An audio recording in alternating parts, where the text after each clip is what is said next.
Since the passing of Queen Elizabeth II, Buckingham Palace has no longer been untouchable. The ancient walls, once thought to have held their silence for centuries, have begun to crack under the weight of whispers not from outside, but from within the royal family itself. King Charles III ascended the throne in an atmosphere of hesitation.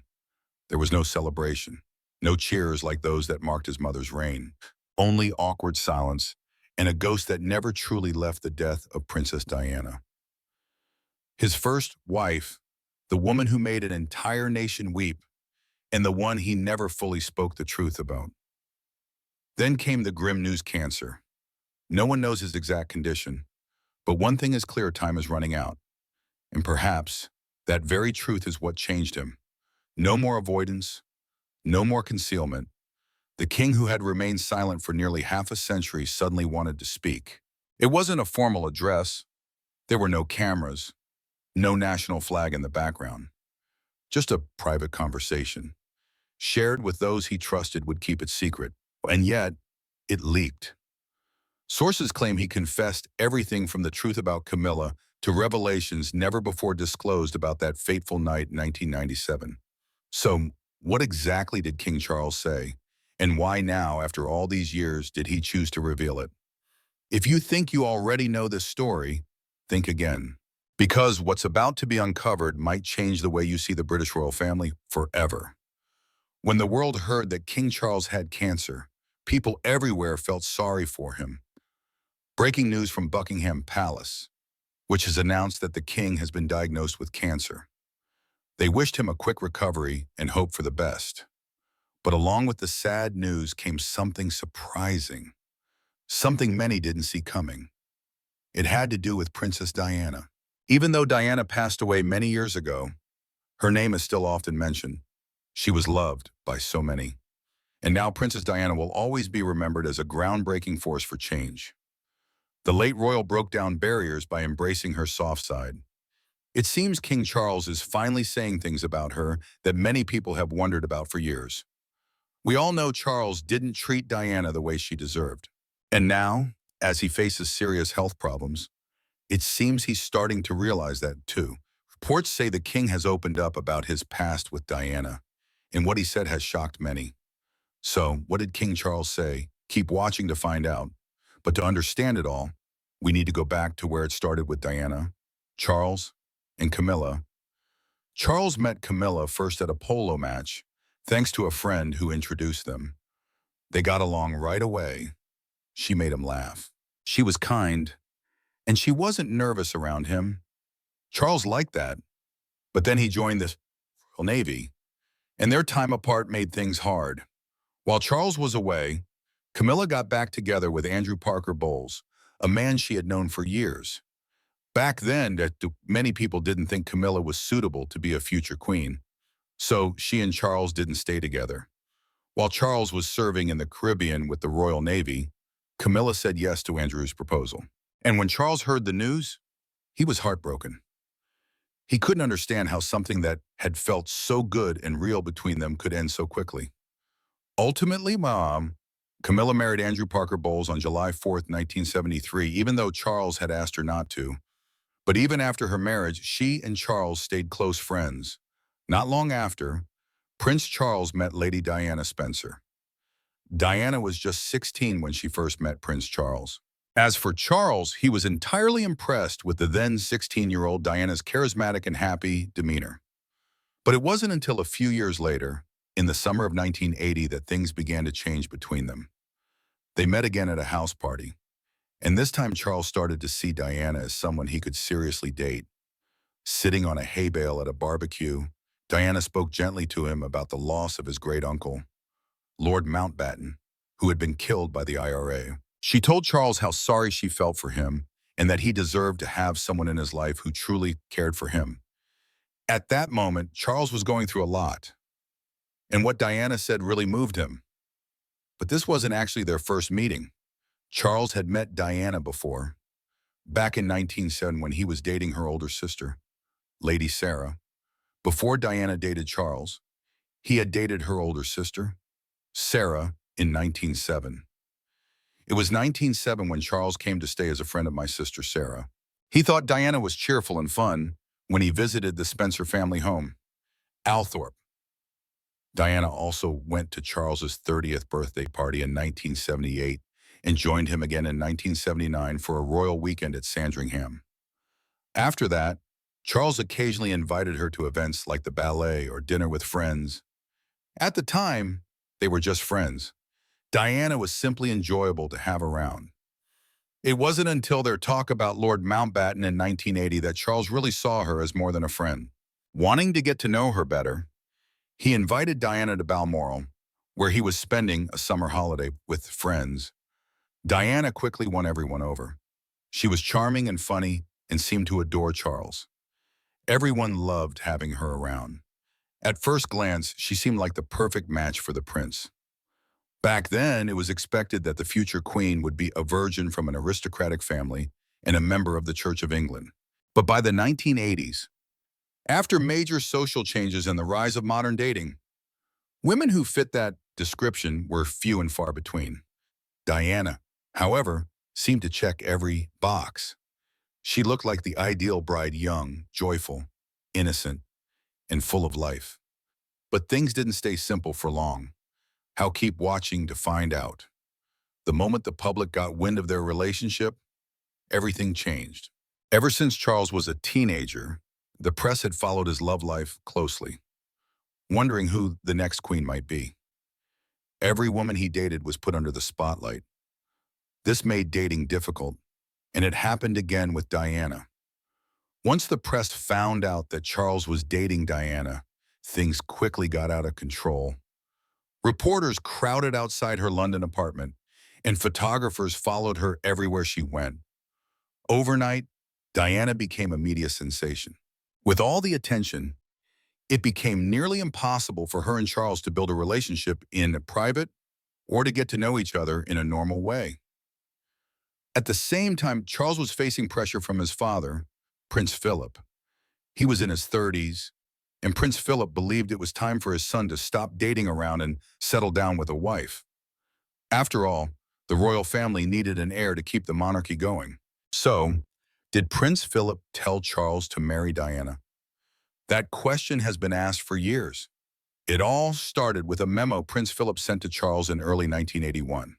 In it, he told his son to make a decision, either marry Diana or let her go. But according to royal biographer Penny Junor, Charles misunderstood the message. The royal family often communicated through formal letters or memos instead of talking directly. So, instead of seeing it as advice, Charles took the memo as a command that he had no choice but to marry Diana. Not long after, on February 6, 1981, Charles proposed to Diana at Windsor Castle. But as Junor explains, it was a tragic mismatch. At that point, Charles and Diana had barely spent time together. Diana later said they had only met about 13 times before the engagement, and most of those times weren't even in private. In truth, they hardly knew each other at all. After the engagement, Diana's life changed dramatically, and not for the better. Tonight's dinner at Clarence House is rather special, not just because this is engagement day, but because Lady Diana is able to dine with her fiancé at her home for the first time. At just 19 years old, she left behind her life in London, where she lived happily with a few close friends, and moved into a set of rooms at Buckingham Palace. Everything felt strange and unfamiliar.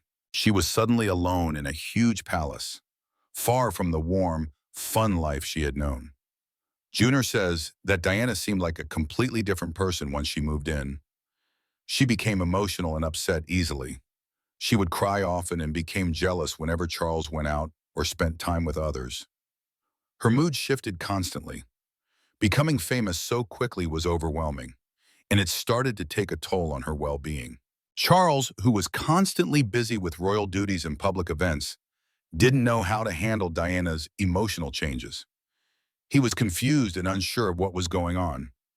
Behind the scenes, Diana was also struggling with serious mental health issues, including bulimia and eating disorder.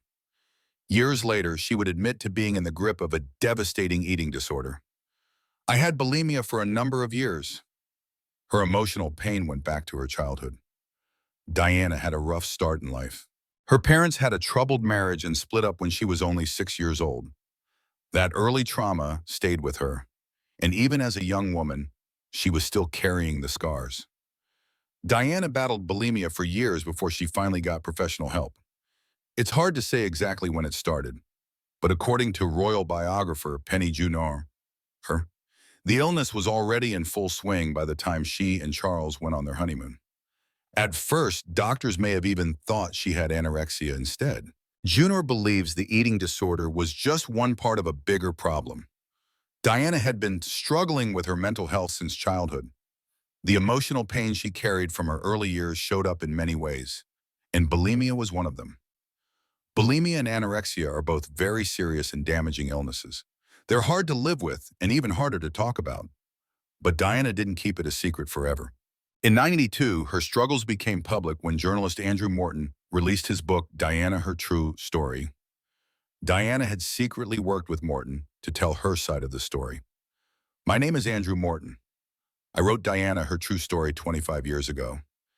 Here was the world's most famous woman about to give me some information about her life. Then, in her famous 1995 interview with Martin Bashir on BBC's Panorama, Diana spoke openly about her bulimia and how lost she had felt. And Junor says Diana often felt like no one could truly help her. She did see regular therapists, but also tried alternative methods like astrologers and crystal healers, hoping to find some kind of peace. But all the while, Diana was battling with bulimia. The world was preparing for her fairy tale wedding. Charles and Diana were married on July 29, 1981, at St. Paul's Cathedral in what many called the wedding of the century. But behind all the facade, things weren't as perfect as they seemed. According to royal biographer Penny Junor, both Charles and Diana likely knew they were making a mistake the day they walked down the aisle. But calling off a royal wedding that big would have brought in a lot of courage. Charles had always believed that marriage should last a lifetime, and he wanted to make sure he picked the right partner. Even though he didn't truly love Diana at the time, he thought he could grow to love her, and he intended to make the marriage work. Many people have believed that Charles used Diana just to have an heir and a spare limo, and once that was done, he went back to Camilla, the woman he always loved. But Junor doesn't agree with that version of events. She believes Charles never planned to hurt Diana.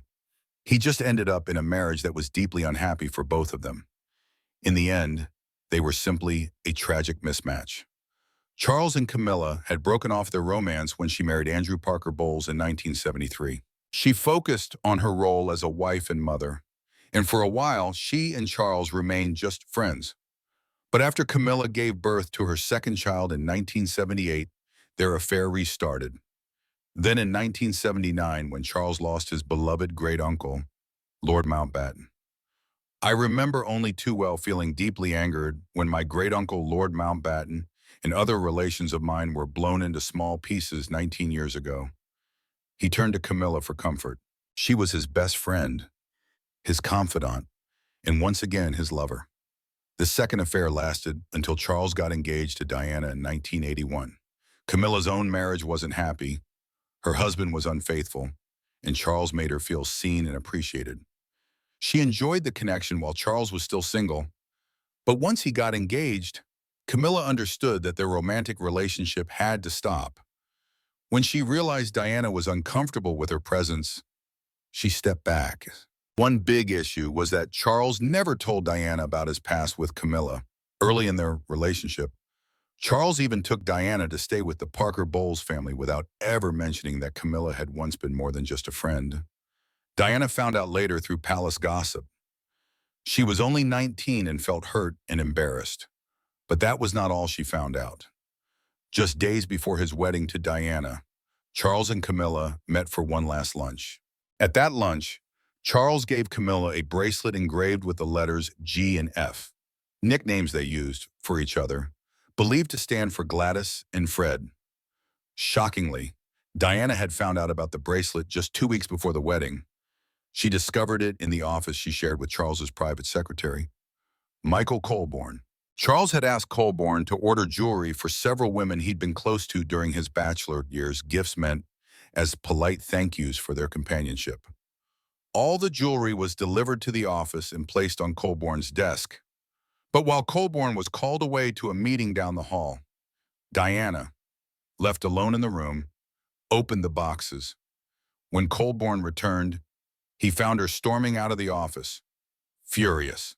She had seen the bracelet meant for Camilla and was consumed by jealousy. Camilla still attended Charles and Diana's wedding, but afterward, she and Charles didn't speak or see each other for nearly 5 years, except for when Charles informed her of Prince William's birth. The announcement was posted on the gates of Buckingham Palace that the Princess of Wales was safely delivered of a boy at 9:03 p.m. Her Royal Highness and her child are both doing well.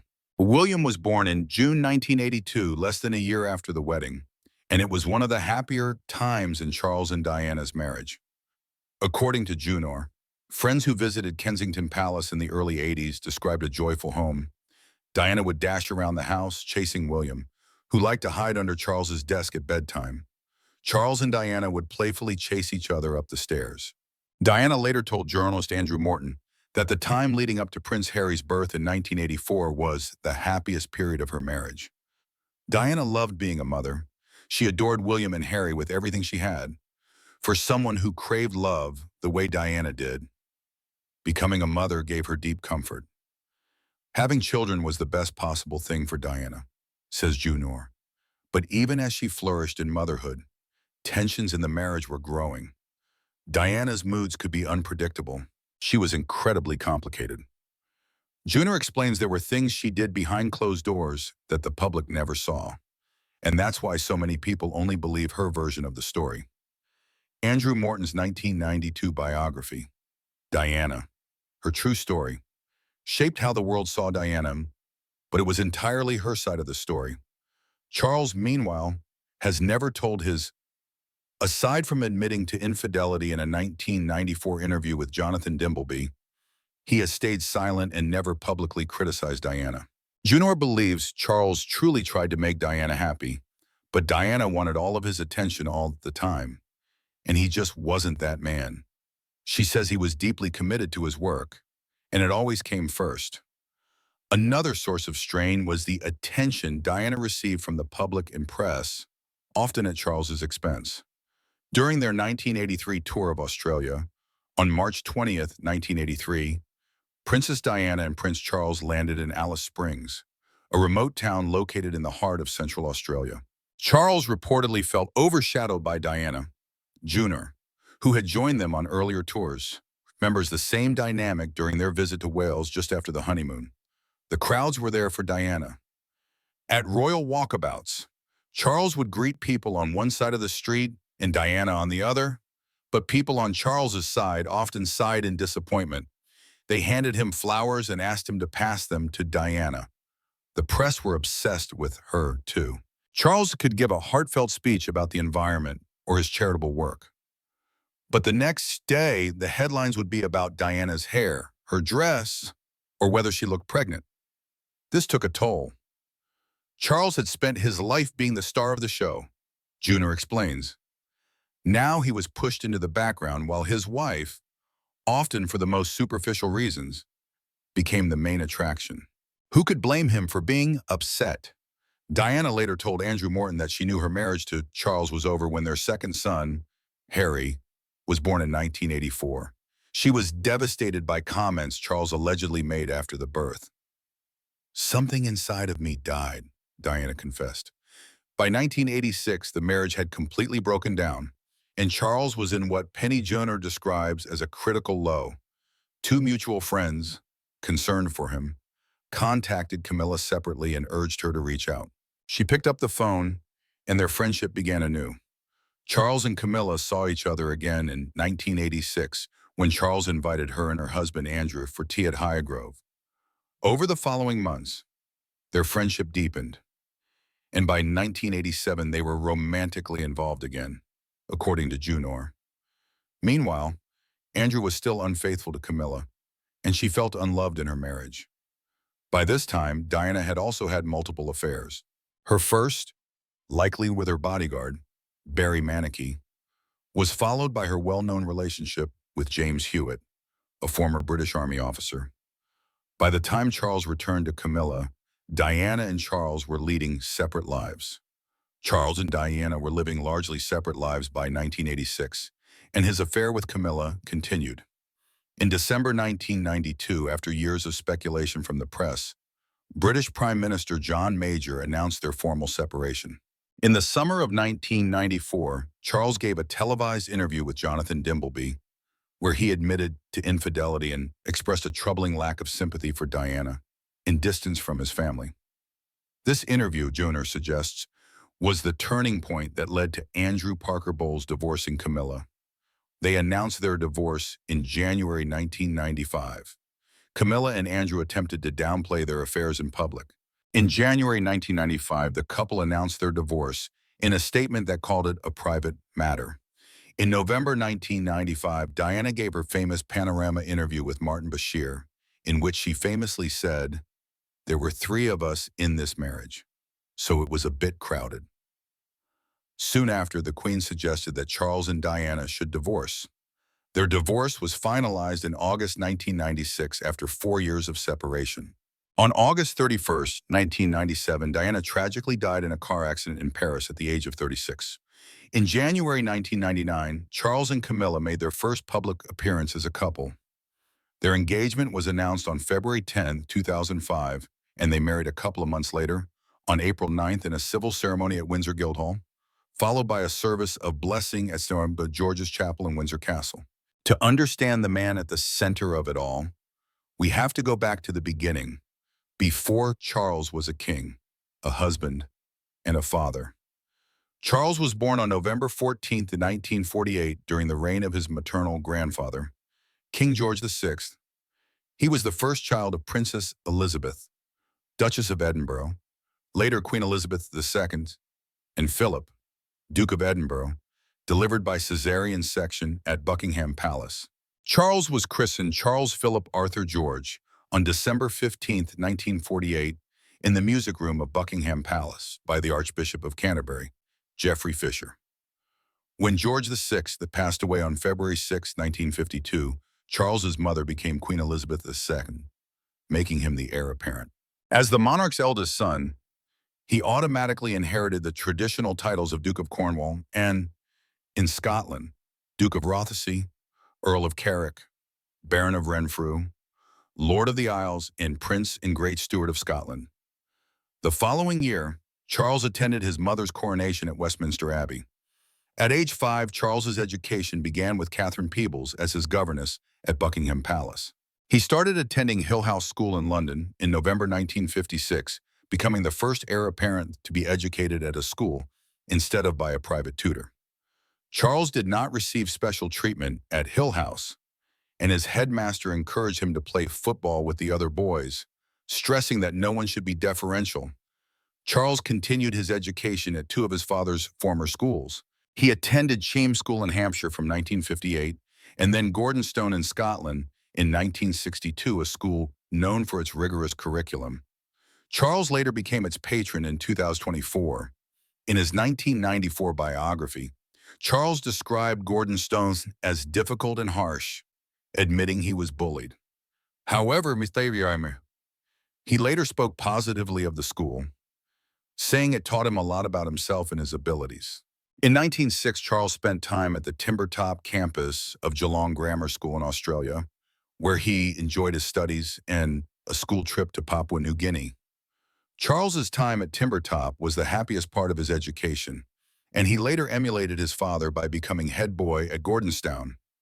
He graduated in 1967 with 6 O-levels and 2 A-levels in history and French. Breaking royal tradition, Charles went to university instead of joining the British Armed Forces. In October 1967, he entered Trinity College, Cambridge, where he studied archaeology, anthropology, and later history. Prince Charles, the future King of England, becomes a college freshman. Lord Butler, Master of Trinity, greets the prince, who will major in archaeology and anthropology, becoming the first heir apparent to earn a university degree. Charles graduated with a 2:2 Bachelor of Arts BA degree in June 1970, and his degree was upgraded to a Master of Arts MA in 1975. On July 26, 1958, Charles was made Prince of Wales and Earl of Chester. Although his formal investiture didn't take place until July 1, 1969, at Caernarfon Castle in a televised ceremony that stirred controversy in Wales due to nationalist sentiments. Following this, Charles began to take on more public duties, delivering his first speech in the House of Lords in 1974, becoming the first royal to speak there since Edward VII in 1884. In 1976, Charles founded the Prince's Trust and began taking on more public responsibilities. He had also traveled to the United States in 1981. Although he expressed interest in becoming the Governor-General of Australia in the mid-1970s, the proposal didn't progress due to a lack of public enthusiasm. Charles served in the Royal Air Force RAF and the Royal Navy during the 1970s.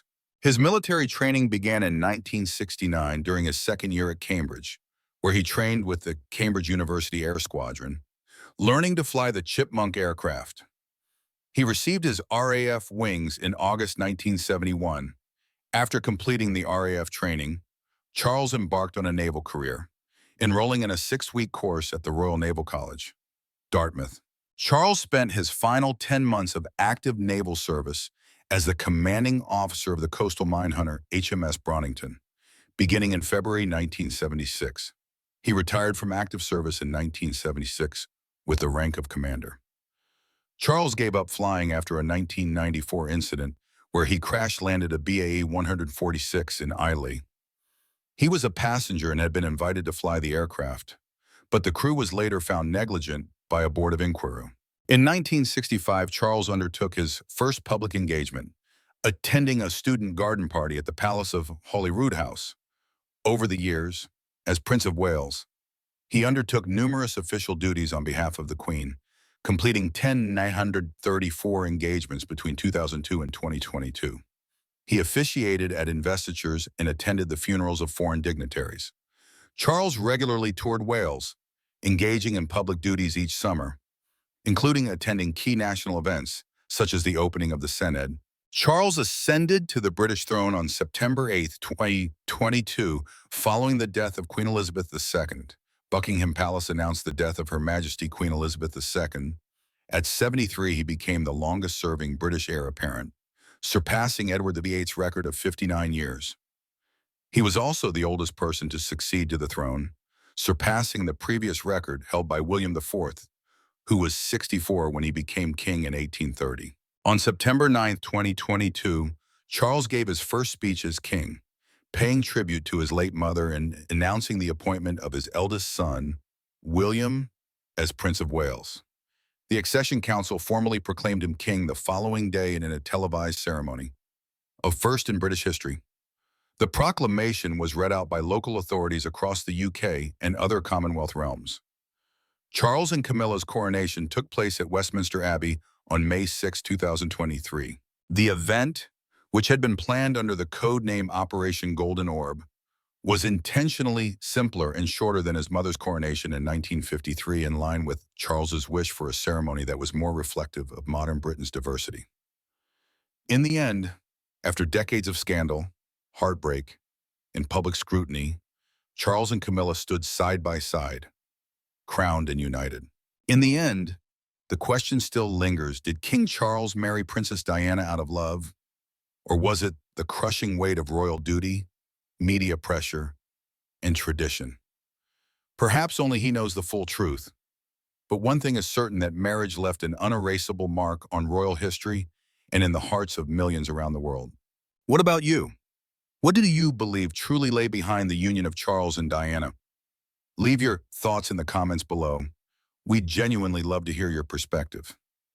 And if you found this video insightful, don't forget to like, share, and subscribe for more untold stories from inside the British royal family. Right now, and you can click on the video appearing on your screen. The next chapter might just surprise you even more.